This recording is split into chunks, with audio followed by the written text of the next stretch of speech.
بسم الله الرحمن الرحيم نحمده ونصلي ونسلم على رسوله الكريم أما بعد فأعوذ بالله من الشيطان الرجيم بسم الله الرحمن الرحيم ورفعنا لك ذكرك اور ہم نے آپ کے خاطر آپ کا ذکر بلند کر دیا۔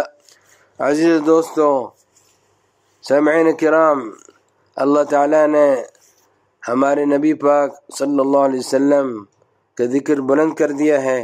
کوئی کتنا چاہے، کوئی دشمن کتنا بھی چاہے ذکر کو نیچا کرنا نہیں کر سکتا۔ حضرت صلی اللہ علیہ وسلم ہمیشہ بلند رہیں گے۔ اللہ تبارک و تعالیٰ نے اس آیت میں فرمایا کہ ہم نے آپ کے خاطر آپ کا ذکر بلند فرما دیا۔ اب مزید اس کی تفسیر سن لیجئے۔ حضرت صلی اللہ علیہ وسلم کا ذکر مبارک بلند ہونے کا مطلب یہ ہے کہ اللہ تعالیٰ نے اب آپ صلی اللہ علیہ وسلم کے ذکر کو اپنے ذکر کے ساتھ ملا دیا۔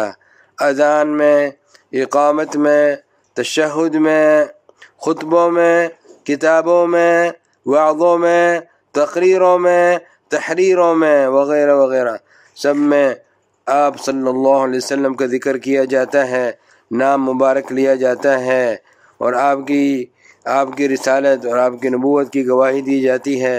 اللہ تبارک و تعالیٰ نے حضرت صلی اللہ علیہ وسلم کو عالم بالا میں بلایا، آسمانوں کی سیر کرائی، سدرۃ المنتہا تک پہنچایا۔ جب کسی آسمان تک پہنچتے تھے تو حضرت جبریل امین علیہ السلام دروازہ کھلواتے تھے، وہاں سے پوچھا جاتا تھا کہ آپ کون ہیں؟ وہ جواب دیتے تھے میں جبریل ہوں۔ پھر سوال ہوتا کہ آپ کے ساتھ کون ہیں؟ وہ جواب دیتے محمد صلی اللہ علیہ وسلم ہیں۔ اس طرح سے تمام آسمانوں میں حضرت صلی اللہ علیہ وسلم کی رفعت شان کا چرچا ہوا۔ اللہ اکبر۔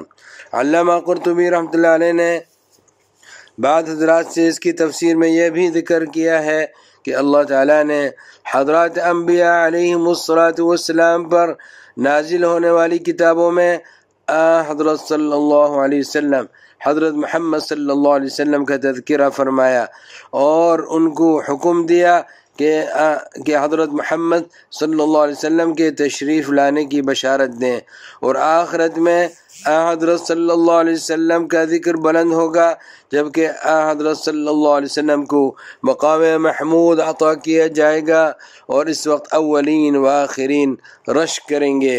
حضرت صلی اللہ علیہ وسلم کو کوثر بھی عطا کیا جائے گا۔ اللہ اکبر۔ اور مقام محمود وہ